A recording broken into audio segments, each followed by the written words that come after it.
Today on the news and why it matters, Michael Bloomberg's week in the last few days, it goes from bad to worse. We've got a lot of little audio clips that have dropped to get into. Also, a Virginia gun ban fails in the Senate committee.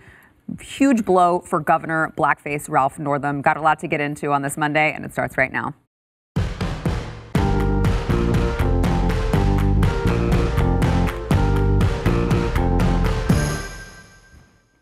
Welcome to the news and why it matters. Happy President's Day. You may have the day off, but we don't. Here with me today, I've got Giancarlo Sopo from theblaze.com.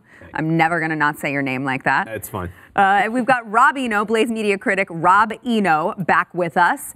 And Aaron Colin, also of theblaze.com, who is upping his tie game as always. Trying to. These guys, I don't know, but I'm here. He's trying to make an impression with the tie. All right, got a lot to get into. So Michael Bloomberg, we talked about him last week. You know, he had the awkward stop and frisk comments that came up that people were arguing, is it racist, isn't it racist?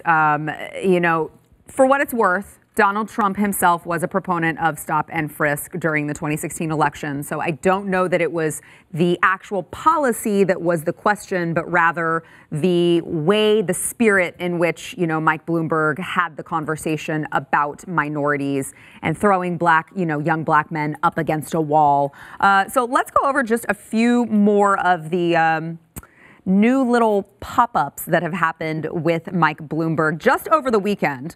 The Washington Post actually highlighted several allegations made against Mike Bloomberg, the most disturbing of which involved Bloomberg allegedly telling a top saleswoman at his company that she should, quote, kill her baby while she was pregnant. So this is what happened. According to the lawsuit, this is what it says. The woman says that the following happened. Bloomberg was having a photograph taken with two female company salespeople and a group of NYU business school students. When Bloomberg noticed Garrison, the complainant, standing nearby, he asked, "Why didn't they ask you to be in the picture? I guess they saw your face." Apparently, he has a thing for ridiculing married women. That's a bad thing to be married, I guess, to Mike Bloomberg. He said, "How's married life? Are you married?" She said that she was pregnant. He responded to her, "Kill it." She asked him to repeat himself, and he responded again, "Kill it," and then muttered to himself, "Great, number 16," apparently suggesting that there were 16 women in the company at the time who had maternity-related status, and then he walked away. By the way, he did eventually settle this lawsuit against him, which doesn't really make you look not guilty. Giancarlo, what are your thoughts on this? Well, it's actually a lot worse. I actually looked at the lawsuit this weekend because I covered it for here at the Blaze. Some of the things that she alleges in the suit are pretty heinous. So it runs from the baby killing stuff, which that might actually help him with some Democratic voters in the primary. Isn't that sad? Yeah. That's where we're at in 2020. That's going to help you? Yeah, but however, there were substantial allegations that there was a culture that was hostile toward minorities in Bloomberg's company. Additionally, you also had a series of other women who had filed similar complaints. That woman's testimony, the allegation that she made about the kill it comment, was also corroborated by at least one or two of her colleagues. Yes. As well. A man, one of them, by the way, who said, "I thought it was outrageous, and I can understand why she took offense." Right. So, you know, it's a serious allegation. It's not something that his campaign is just going to be able to brush off, and it's something that we're going to continue hearing about, especially in a Democratic primary. I'm sorry, rather within a Democratic Party that really tried to destroy Brett Kavanaugh's life on much more tenuous evidence and a lot less. Great point, Rob. I think it's just great that he's like admitting that a baby in the womb is actually a baby, so that might actually lose him votes. Well, to be fair, he did say kill it. We're not sure. Because he didn't know the gender. There was no gender revealed yet, Right. and it's the pronoun he's supposed to use. Yes. He could have just thought it was a cantaloupe. Exactly. Kill it. But it's crazy. In that same article, too, you were saying that, you know, what he does to minorities. In that same article, somebody was like, well, I'm having trouble getting someone to babysit. And he's like, all you got to do is find a black woman that'll make sure that it doesn't kill itself. Yeah. Like, literally, that's in that article as well. I mean, he has a history of it. It's like everything they think Donald Trump does he actually has done. Right. It's like the Michael Avenatti thing. It's like, he does what he hates most in himself is what he attacks others on. If he stands up in the polls after all this, it's going to be interesting that it might be a strategy to avoid the debates, to avoid the scrutiny. Because if he's able to be at double digits with all the stuff that's coming out, and a lot of it we knew about him before. We knew who Michael Bloomberg was. So this is not even news. So if the news coverage doesn't make a dent on his ability to run in this primary, you might see more candidates down the road saying, maybe I just kind of lay low a little bit and try. I mean, everybody doesn't have $500 million for advertising, but if you throw enough money at the problem, then maybe you can kind of float through without some of the stuff that Biden has gone through, that Warren has gone through with the scrutiny over your record. Yeah, which, by the way, we apologize to everyone who did, in fact, see a Mike Bloomberg ad before the start of this show. We do not have control over what ads play, but we get complaints all the time. Why are you playing Michael Bloomberg ads before your show? We don't have control over it, all right? We get it. He's all over YouTube. I'm sorry. So it's not just these horrible allegations of, asking this pregnant woman to kill her baby, regardless of whether or not it was a joke. There was also a video that surfaced of Mike Bloomberg talking about healthcare and how, the government needs to get involved. I'm just going to go out on a limb and say he actually advocates for death panels. Because there's a part where he says, it's going to bankrupt us. At some point, we got to make the decision that the 95-year-old with cancer, we got to just say, hey, you lived a nice life, and we'll keep you comfortable. To me, that's kind of a death panel, but let's let you decide. Watch. And what things they can't fix right away. If you're bleeding, they'll stop the bleeding. If you need an X-ray, you're going to have to wait. That's just, and all of these costs keep going up. Nobody wants to pay any more money. And at the rate we're going, healthcare is going to bankrupt us. So not only do we have a problem, it's going to bankrupt us. And we've got to sit here and say which things we're going to do and which things we're not. Nobody wants to do that. You show up with prostate cancer and you're 95 years old, we should say, go and enjoy, have a nice cream, lead a long life. There's no cure, and you can't do anything. If you're a young person, we should do something about it. Society's not willing to do that yet. So we're going to bankrupt us.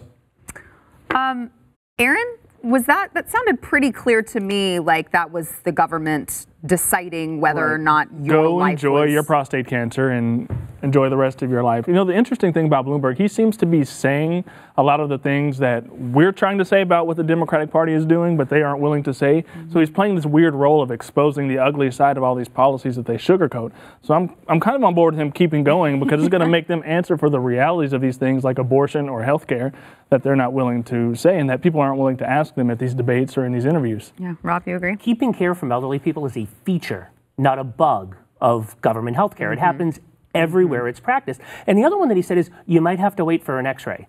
Right. I don't know if you've ever seen the Steven Crowder video from like 10 years ago. He's a Canadian citizen. Yes. And he goes and he tries to get a blood test in Detroit, and then he goes across the bridge into Windsor, and he gets the blood test right away in Detroit. And they're like, well, can you come back in about a week and a half? And like a blood test at a lab is a routine thing that anybody can go and do. You walk into a LabCorp and they stick you and they take the blood out. This takes weeks in these systems. And I looked before I came on this. In the UK, they're actually stopping people from getting surgeries that are over 70 years old. They're not supposed to do it, but they've seen a precipitous drop in the number of people over 70 that get surgeries that they're supposed to get for the ailments that are only really for people that are over 70. This is a feature, not a bug. Yeah, especially when you see ration care in some of these different governments, these different countries that have these government-run systems, what ends up happening is that you have shortages, just like you have bread lines, you have X-ray lines, and so that's why a lot of people come here for treatment. I covered a story here about a couple of weeks ago about a woman who has a 2-year-old kid in Cuba who has an enlarged brain tumor in the back of his head. They can't even treat this down there because they don't have the technology because of the way that they've rationed care over the years. So the Trump administration had to facilitate an emergency visa to have the kid flown here and have the surgery performed in Miami because we don't ration care here. We're able to treat you immediately. So moving to the system would be a disaster, and at least Mike Bloomberg's just being very candid about where he'd like to take us. Yeah, and I just want to add to that really quickly, just because health insurance is kind of my passion, because I'm a huge nerd and also an insurance broker. So I got a comment over the weekend about this that, oh, I'm sorry, I didn't realize that there were healthcare plans that existed that had no exclusions and covered everything for everyone. And I'm like, hold on. I'm not saying that there aren't exclusions in every policy, because obviously every policy has exclusions, but the exclusions are not dictated by age. And that's the difference. They're not dictated by someone saying you're too old, we're just going to write you off. Or in the Democrats' case, either too young or too old. And as the financial situation gets more difficult with a government-run healthcare system where the debt gets increased and the costs get more out of control, does that age get younger and younger to where you have to cut people off? Where do you stop that? And the way he's talking about it, there would be no hard and fast line. It would just be, well, whatever we need to do to make the budget work, we'll just cut the procedures off there. Right. And there's a slippery slope here, right? It's you go from this, we're not going to treat you, have fun with your prostate cancer, to, hey, Bob, you got prostate cancer, you're 95, we're going to give you a weekend, go say bye to all your family, and you'll come in and we'll send you to the farm like we do with the puppies. Right. I mean, that's like literally where we're going to go. And you see that in some countries. I mean, the Netherlands, I think, has forced euthanasia in some instances, and that's where it's going to go to. It's not that far outside the realm of possibility. Yeah. So, we're talking about this, and you may be thinking to yourself, well, it's Michael Bloomberg. He doesn't have a shot. But he actually, there was it says betting odds soar for Bloomberg winning the nomination. Back in November, his odds were like non-existent to win. And now he's got a 1 in 3 chance to take the nomination for the Democratic presidential candidate, according to Real Clear Politics. So this isn't just us talking about a candidate who, this isn't Beto O'Rourke. This isn't us talking about a candidate who we know has no shot, right, who is not going to win. I mean, this is someone who legitimately at this time could possibly have a shot at the nomination. And this is scary stuff. There was another headline that came out about Mike Bloomberg, which I think should sink him in and of itself, but I'll get your thoughts on it, gentlemen. Apparently, sources close to the campaign are saying that he's considering Hillary Clinton as a running mate. If anything could possibly make that campaign more unlikable than it is right now, I mean, adding Hillary Clinton to the ticket just takes it over the edge, right? It has to. And it calls into question his sanity, right? I mean, Bloomberg who's going to put... No, exactly. I mean, seriously, who's going to put Hillary Clinton a heartbeat away from the presidency when that heartbeat is yours? I mean, it's just ridiculous. I wouldn't do it. Yeah, no. Without saying, I mean, you got to make the statement to everyone, I am not suicidal. I do not intend to kill myself if anything happens. I would be extremely surprised if she was interested in this, right? Yeah, it would also just be like a giant FU to the Bernie bro crowd. And that right there is about like a third of the Democratic base. So, no, I don't see that happening. Can you imagine Milwaukee if somehow Bloomberg takes this from Bernie and it's at a broken... I don't want to be there. No. I don't want to be there. Milwaukee is going to absolutely burn. And the other thing that was funny, he says he's going to move, right? I'll move. And he's like, oh, I can move to Florida. Is this just his way of like getting out of state taxes so that the state of New York doesn't try to exit tax him? I mean, that's the other. They've got to get him on a debate stage. The other Democrats have to get him on that debate stage so they can take shots at him. And I'm kind of wondering if he qualifies through the polls, is he going to just say, I'm not going to do it anyway because it's working for him? So why would he expose himself? So you think that would actually be the smart thing to do? I think it would, because every time he talks, something bad comes out, something bad happens. So why would he want to get on the stage for 3 hours and be asked questions? So you're saying he's Beto with the $1 billion? So you're saying Biden should have gone that route. Biden should have hidden himself and only run commercials, but he couldn't fundraise to afford them. So. Yeah, but Bloomberg's the only person in this race who, if he wakes up and he's kind of like in a bad mood, he could ruin your day. Right. Because he has like $62 billion. So he could just ruin Joe Biden's day. And I saw Biden starting to attack Bloomberg last week, and that's absolutely stupid. His enemy right now is Bernie Sanders. They got to get rid of Bernie, and then they can go after each other. Yeah. But to my knowledge, Bloomberg hasn't gone negative yet in ads, has he? He's gone negative against Trump. Today he went after Bernie and his supporters. So it's starting. It is starting. By the way, for those of you wondering, because under the 12th Amendment, 2 people could not inhabit the same state as the elector for the president and vice president. The way that Bloomberg would get around that, according to the report, is that he's got residencies in New York, Colorado, Florida. He could just change his actual residency to one of those other effort states. to get It Hillary wouldn't be- Clinton on Right. Hillary Clinton. And notice of all it's not people. Connecticut or New Jersey, right? Where the taxes are worse than New York. Right. No, he's gonna have to go with some like Stacey Abrams or somebody like that. Oh, good luck with that pick as well. Yeah. Before we move on, I want to talk to you about rough greens. Did you know, if you are a dog lover, dog owner, dry dog food, the dry dog food that you are buying your dog, even if you're spending like $10 million on the most expensive dry dog food, it has a 2 to 3 year shelf life, which is great, except for the fact that in order to get that shelf life, they sterilize the food when they make it, and they kill all of the really good stuff that your pet needs to thrive. So it's probiotics, enzyme, vitamins, the healthy microbacteria. All of those things are dying in the process. They're not getting it from this dead food that you are shelling out tons of money for. This is where Rough Greens by VitaSmart comes in. I am so happy that they started doing business with us, because I've used it for my dog now, and it is amazing. It's done amazing things for her. It's not a dog food. It's a supplement that you put on top of your dog's food, and it brings back all of those live nutrients that are necessary for their superior health. So if you're already shelling out an arm and a leg for the dry dog food, and you're thinking that you are giving your dog all of the nutrition that it needs, you're not. You're not. If you want to see your dog truly thrive, you have got to get Rough Greens. Go to roughgreens.com/blaze. That is ruffgreens.com/blaze. I am telling you, it is worth it. I mean, if you care about your dog, which I think that you do, roughgreens.com/blaze. Go there now.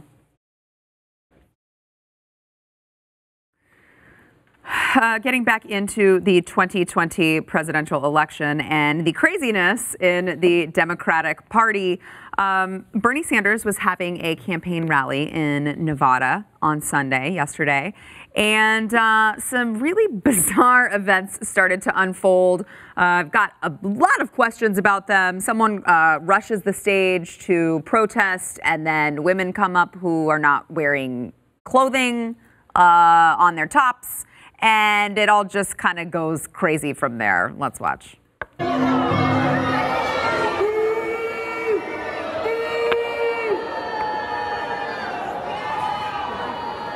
Oh, that's not... Why are they throwing liquid on themselves?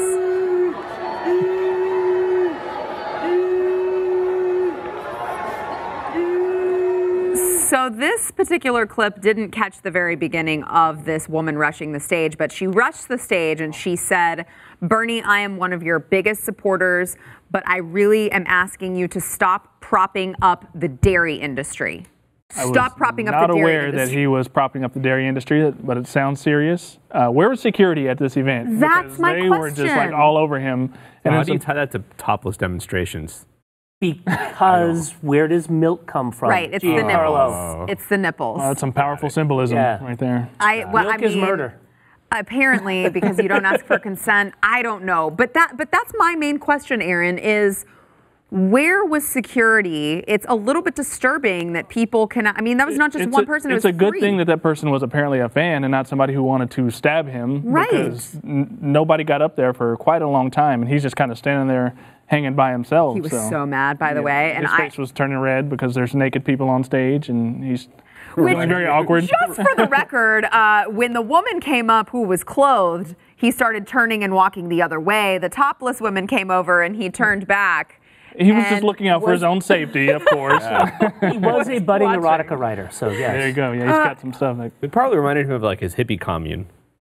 Probably. Probably. But, I mean, really, truly, Rob, why the dairy? And what is he doing to prop up the dairy industry? It's going to be Vermont. He's from Vermont. Vermont's one of the biggest, like Wisconsin's one of the biggest dairy-producing states. I mean, the joke from back home is you can't drive through Vermont without seeing like 500 cows. Like even for a 5-minute drive through Vermont, because they're everywhere. You know, he has a Ben & Jerry's flavored ice cream. They've made a Bernie ice cream for him at Ben & Jerry's. So maybe that's it. It's just it's crazy. I haven't had that one. Okay. Is it a moral, political thing? Like you don't want to support that? I actually did think it was hilarious, right? Because they're owned by Unilever right now, so they're owned by this big conglomeration. How do they get to make an ice cream for a candidate and not be an in-kind contribution? But that's as going off on a rib end. You know, I have had the Americone Dream and some other left-wing ice creams from them, but. I mean, I have to believe that it's not a good look for Bernie, at least for the moderate supporters that he wants to attract in order to, secure some kind of nomination. Yeah. That's not the look you want. Yeah, well, he already has a problem with his supporters where they're perceived as radicals and just like straight up Jacobins, really. We saw some of them this weekend on Twitter saying that they were going to start keeping lists. Like, these are like prominent supporters. I'm not even talking about just random Twitter bros. But we're talking about like advisors to the campaign saying that they were going to start keeping lists of folks who are working for Michael Bloomberg so that they can never get a job in politics or apparently in any sector like ever again. So these types of things I think really turn off like your just average voter watching this stuff at home if they get to see it, because at the same time I think the media really shields the American people from a lot of the stuff. And they won't connect it to him in any way, even though these are people who support him and they're clearly always like on 10 at all times, ready to like blow up over anything, but they won't connect it to him as if he has any role in either denouncing it or, encouraging it. We have one of his low-level, admittedly, workers saying that, gulags aren't bad, we're going to create violence. The guy, as far as I can tell, still works for him. Yep. And CNN hasn't touched it, and there's been multiple videos. It's absolutely insane. If you only watch CNN, if you only watch MSNBC, you're not going to see this happen. I mean, I give Chris Matthews credit from 2 weeks ago. He's like, this socialism stuff has to stop because, like, I would be the one that they're hanging in Central Park. And you see what they do to any Democrat. He had that. Any Democrat who says anything like that against socialism, whether it's Carville, whether it's Matthews, they just, this old crazy man doesn't know what's going on, and they distance themselves from that because this is the direction they're going. Yeah, the worst part of the clip with Matthews really was just the arrogance of Joy Reid and that other schmuck, Chris Hayes. Just like what a douche. Just like the way that they were like snickering and laughing at him or like straight at his face. These people, they don't remember the Cold War. They don't know what people lived through. Right. So Matthews was 100% right. But the entire media is going to just mobilize to defend Bernie. We're already seeing it. We saw Paul Krugman came out with a New York Times piece this past week saying Bernie Sanders is actually not a socialist. He just calls himself one. I guess he likes the word. Oh. Yeah. This and the honeymoon. In the USSR. You have to look past like a bunch of like ridiculous things, right? Where like, of course, like, and by the way, that standard, if you apply it to the right, it would never hold. If somebody had been palling around with like the Klan for like 30 years, across like 3 decades, no one would look past that in American public life. Well, I mean, Donald Trump, they took his words out of context when he said there are good people on both sides when he was talking about what happened in Charlottesville with the white nationalist rally. And that's one comment. Right, and that was completely taken out of context, and they hammer him about it. And it wasn't a white. There were white nationalists at the rally, but it was billed as like a pro-American type rally. So in his mind, that's why he said it. But it was Donald Trump has zero associations with white nationalists, zero whatsoever. Right? They make them up. Bernie Sanders has a lifetime of associations with communists. Right. And he's not really a communist. Like they start like changing it. He's a Marxist, or like they'll start changing it around. And I'm like, oh, come on, guys. Yeah. Yeah, they play by completely different standards. With as much as his people complain about being sort of hindered by the establishment, he gets a lot of help from the media in terms of covering for him and the things that he's about. That's a great point. The establishment created the conditions that are making his candidacy possible, because these are the people who have been like fueling radicalism for like the past 20 years from the comfort of their Upper West Side apartments, and like fueling radicalism when they actually have pretty traditional conservative lives. Before we go, the gun bill that was backed by Governor Ralph Northam in Virginia, I know we've been trying to cover all that's been happening in Virginia right now that they have control, the Democrats do, of both chambers and, of course, the governorship, which I don't know how you do blackface several times and get reelected, but hey, what do I know, Virginia?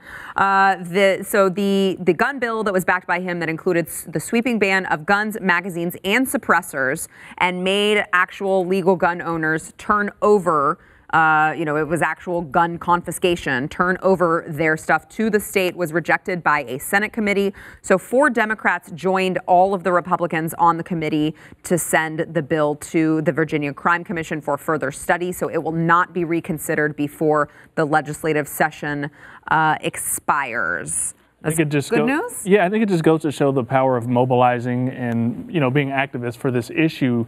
You let them take control of the entire government in that state, and that's a problem. But they were able to salvage something here by putting pressure and mobilizing in large numbers to say we're not going to support this. To where even some Democrats have to look at it and say it might be in my best interest to put a hold on this right now. Yeah. Right. Yeah, pain is the biggest motivator to a politician. If you can inflict pain on them, meaning they're not going to get reelected, they will do anything you ask them to do, and that's what this shows. And I just thought it was going to be really interesting when his armed thugs, or he sends the National Guard into Appalachia to take away their guns. I mean, Right. like southwestern Virginia, you're not going to take these people's guns away. They're going to petition to join West Virginia before they let that happen. Right.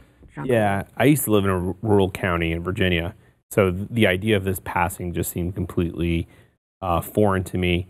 I'm glad that it's been shut down, even though I will admit I am someone I don't know a lot about guns. I've never fired a gun. We need to take you to the gun range. You got to take me to a gun Right range. down the street. You can't live in Texas and have never fired a gun. I've only been here for 6 months, so I think there's like a year where you have to do. Oh, do you think? Yeah. Oh, okay. And I like how you're just making up these arbitrary rules about Texas That's as the soon rule. as you get Yeah, you. you have up to a year to go to gun range. Look what happens when these coastal elites come to I Texas. know. Oh, jeez. We'll show you how it's done. No, I think the most interesting part, or one of the most interesting parts of this particular bill, and I think the larger gun control narrative as a whole, is that the main sponsor of this bill, Mark Levin, he actually said that it would not infringe on anyone's rights, and because he was trying to make a difference between, well, these are all just fully automatic weapons. They're not semi-automatic, which was totally incorrect. It would have included a lot of semi-automatic weapons. But you have these people making these laws and they don't know anything about the guns. Well, they rely on spreading misinformation about it so that it doesn't matter what's true or not. It just matters what people think about it. And so you can paint with a broad brush because a lot of voters aren't going to really know what they're talking about. And so if you can just paint a picture about what it covers and how it's not going to affect them, people will be comfortable and say, okay, you can go ahead and do this. And then behind the scenes, they're getting done exactly what they want. Yeah, Rob? It's cosmetic, right? They think that because it looks, and it's the joke, it's a big scary gun. It's because it looks like a machine gun that they saw in a movie once, that it must be a machine gun. When the same Massachusetts, they've done this, right? They've stopped the sale of AR-15s, or they've tried to. But the exact same gun, like in a wooden stock, is completely legal. Does exactly the same things. It's because it looks black and scary. Right. All right, back in a minute. I think that was racist. I know. Said black and scary. I know, here. black. I'm cutting that clip and I'm going to do a social media.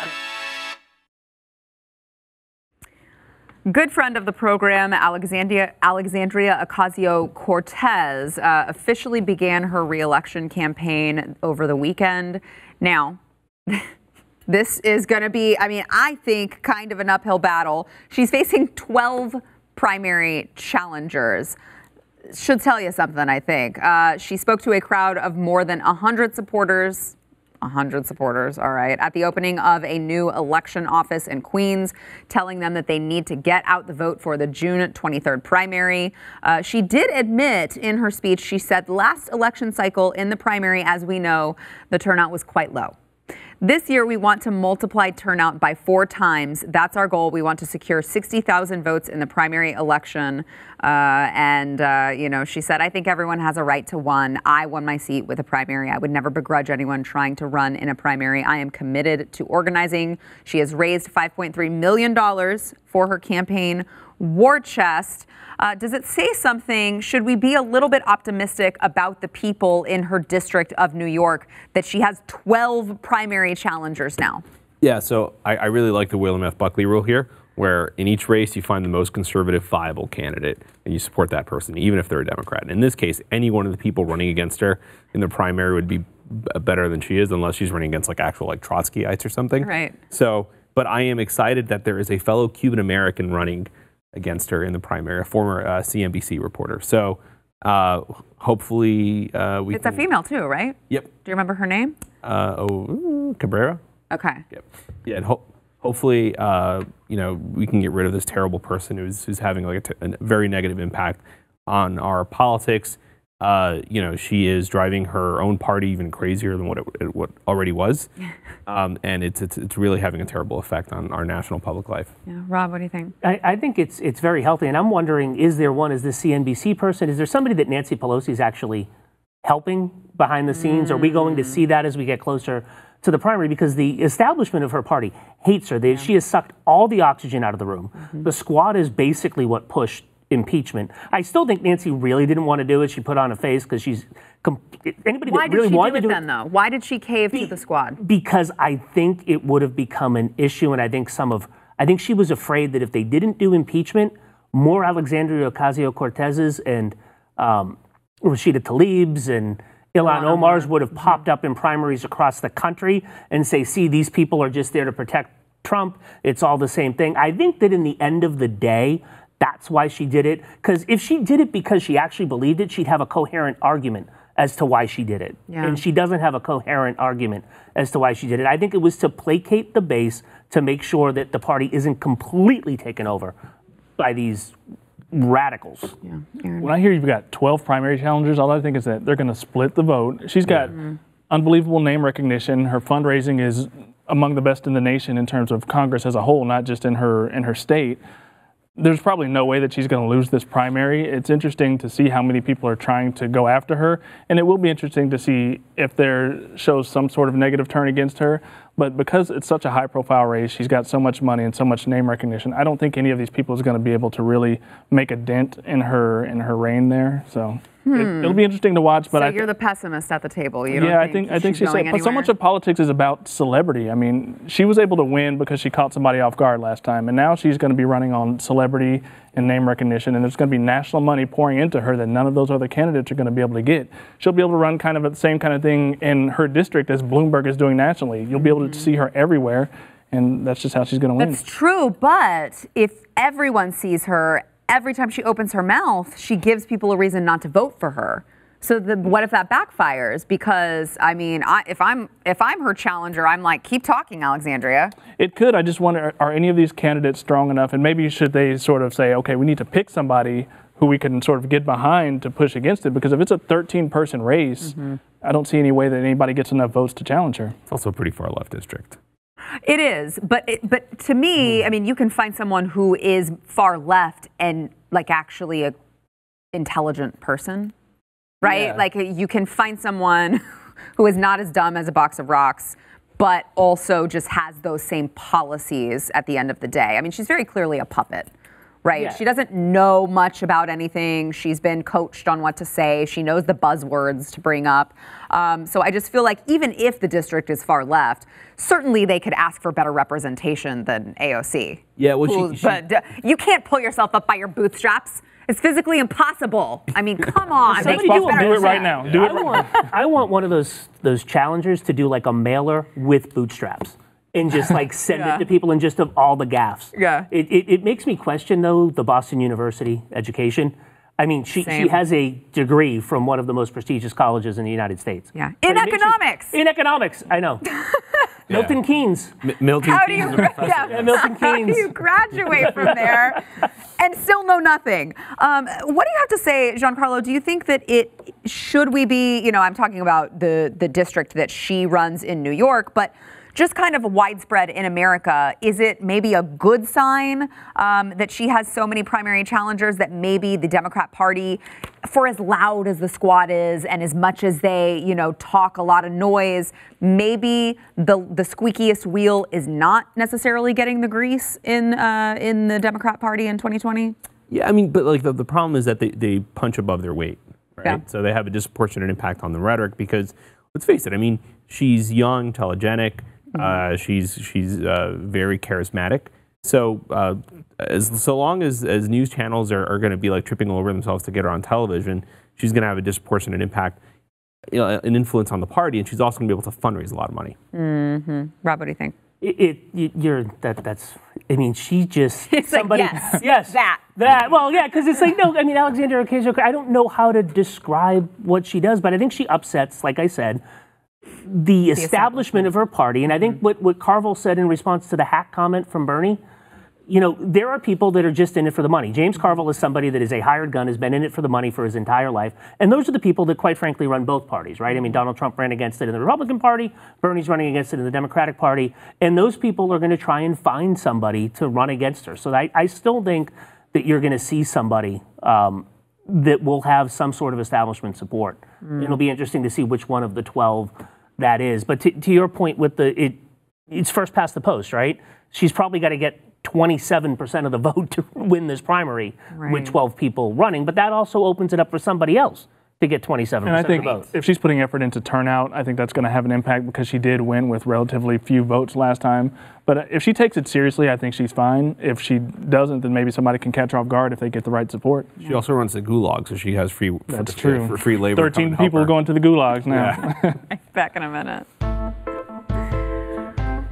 I just liked that she admitted, like, well, I kind of won because it was... A transgender biological male runner will now compete in the U.S. Women's Olympic trials. You probably need a flow chart for that. Let me make it a little bit easier.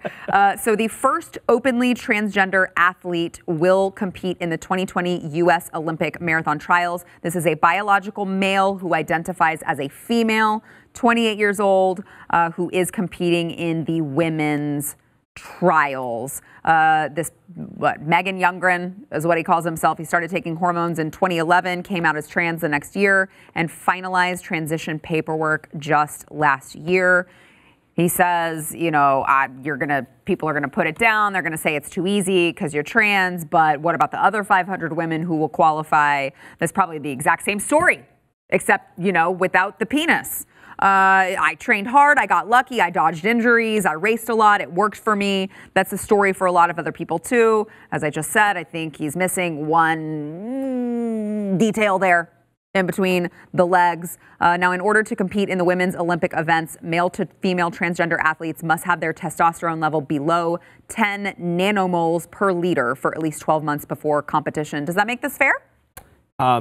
I would actually suspect that if this individual were to qualify, most countries would just completely like drop out, and they would frankly laugh at us, like, 'cause they're not going to want to subject themselves to this. Most people look at this stuff and they think it's absolutely insane. Transphobic. I can't believe we're on this panel with you. Wow. Yeah. No, but most people look at this stuff and they think it's absolutely insane. I can't imagine some of these like African countries that have fantastic running programs that they would want to compete against an American team if they're running against a trans runner. So look, more power to you. Clearly, I don't run. So you know, if you're able to run, and that's awesome. I mean, that's fantastic. All about being nice to people. But at the same time, you know, I think it creates an unfair advantage. Yeah. Rob, what do you think? I'm glad that they, you know, set that nanomole level, you know, so at least we're not running against the East German women again. So there won't be as much testosterone as that. But now you said something interesting. You said finalize the paperwork.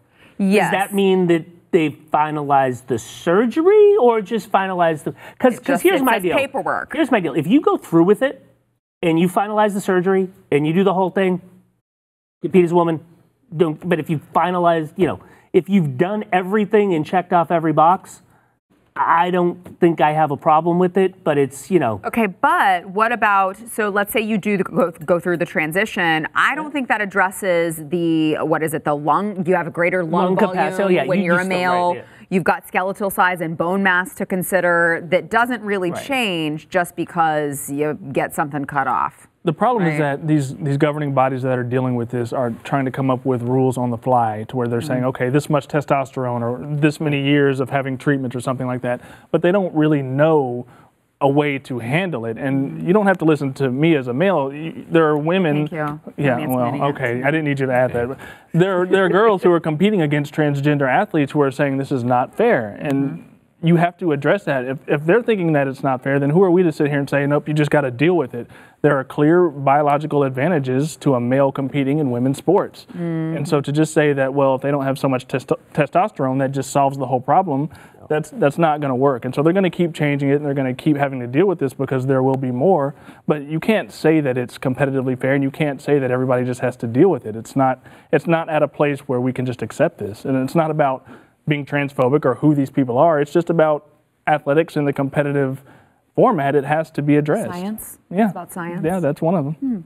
It is interesting how quickly, Rob, the left, who championed women, right? They were the only party, we were told, to champion women, how quickly they have tossed women aside in favor of transgender women.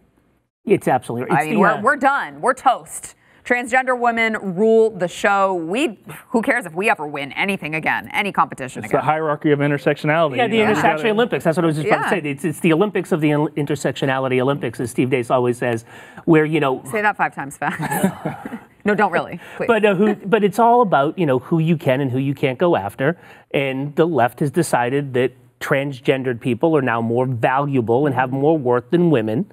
So that's what progressivism is, right? It's you need to find a group that doesn't have worth in society's eyes, that you say, and you've got to prop them up, and anybody that attacks them is a horrible person. It's phobic. Like, regardless of what we think about whether transgenderism is right or wrong, it's there, and so we have to grant that it's there, but we can't pretend like it doesn't create difficulties. And I think sometimes in these conversations, talking about the difficulties gets shut out because it's seen as discriminatory. If you talk about bathrooms and locker rooms, or if you talk about sports, it's seen as discriminatory. But we want to treat these people, I think we really do want to treat these people well and right, but that doesn't mean just throwing them all into one situation and saying everybody deal with it. There has to be more nuance and has to be more thought put into how we handle it. You could have like a transgender Olympics. Exactly. Just their own category. Yeah. Men, women, non-binary. Boom, done. Or I guess you'd have to do transgender women against transgender women, and then transgender men against transgender men, right? Because if you did, you'd still have the same men and women differences. Right, and that brings up a point, right? Together. So you notice that there's not anybody screaming about somebody born female competing against males because they're not going to beat them because of those biological differences, right? Right. So it's just the one way. So maybe we just have a category for that. Please, science is a thing of the past. All right, back in a minute. So crazy to me. Yesterday was a Sunday. We didn't have a poll question on Sunday. Friday's poll question, are you worried about coronavirus in America?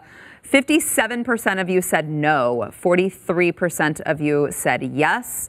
That's pretty, usually our polls are very skewed. So for our poll, that's pretty even. Interesting to see. Just don't panic about it yet, you guys. All right? No panicking allowed until there's a reason to panic here in the United States. If you're in China, by all means, please panic. Or on a cruise ship. Yeah.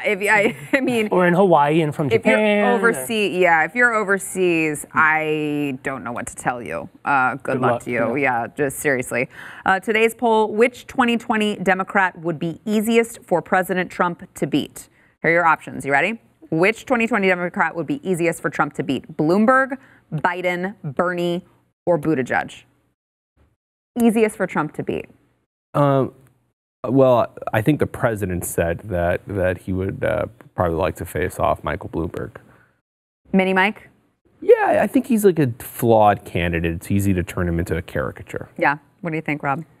I want to say Bernie because I think that, we should hate socialism and communism, but I don't know if we're there as a country anymore. I would kind of agree it's probably, actually, I'm going to say Buttigieg. And the reason I'm going to say Buttigieg is that he has real problems with a large portion of the Democratic base.